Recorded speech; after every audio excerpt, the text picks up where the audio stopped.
Good morning, everyone. Jen Tozser, your portfolio manager here, to talk about what you do when you decide to enter a relationship, whether you're living together or you're getting married, and you may want to actually combine your finances.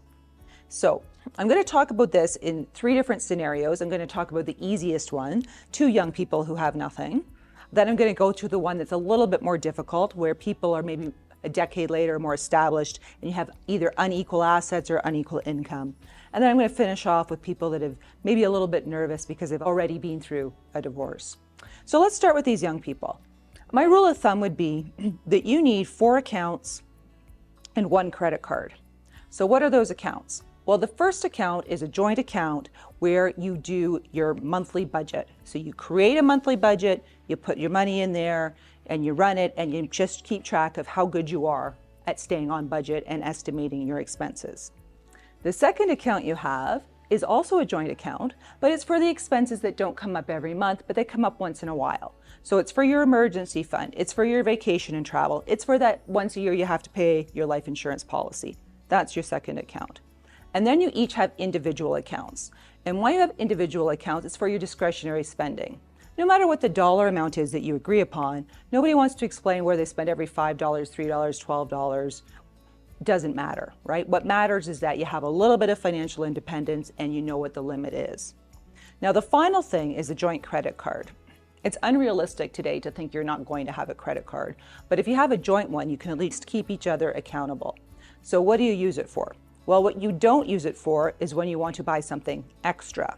So if some item you've been keeping your eye on all of a sudden goes on sale and it's the best deal of all time and you have to have it and you'll pay for it later, that's not what the credit card is for. The credit card's also not for emergencies, such as my hot water heater broke, or I needed new winter tires, or whatever else that might be. That's what your emergency fund is for. What your credit card is for regular expenses that you know what they are, and it's just for convenience, and it's actually part of your monthly budget. So for example, you have to buy your airline tickets that way, or maybe that's how you pay for your gasoline for your car. So that's your first scenario. The second scenario is you're getting into a relationship a little bit later in life, and you have unequal assets or unequal income, and you're a little bit more independent.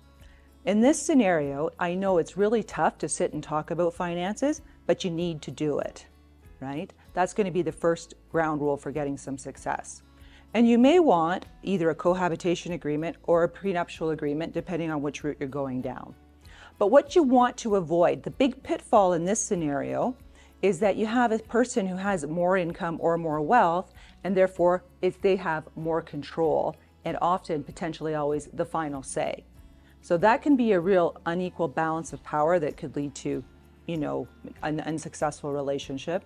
And the other thing is you don't want it to be perceived that you have 2 different lifestyles, right? So you want to try and make it manageable so that you each have something that's reasonable for what you're trying to accomplish. And then the third scenario, the one that I think is the trickiest, is when people have gone through divorce. Once you've gone through divorce, I've never talked to anybody who said, oh, that was fun. You've actually got to split all your assets. And you weren't planning on doing it, of course, when you got married. So now to go back into a new relationship and try and commingle, there's going to be some real hesitation, especially at the beginning. So you definitely want to talk to your lawyer and talk about a cohabitation agreement and potentially a prenuptial agreement. And you probably are going to be a little bit independent in your finances. But I would caution you to be independent in all of your finances. Identify some things you're going to do together. You want to have some joint financial goals, some joint financial assets, some joint financial things that you strive towards. Otherwise, you're not setting yourself up for that joint personal relationship that you're trying to achieve. So I hope that was helpful. As always, if you have any questions, just give us a call.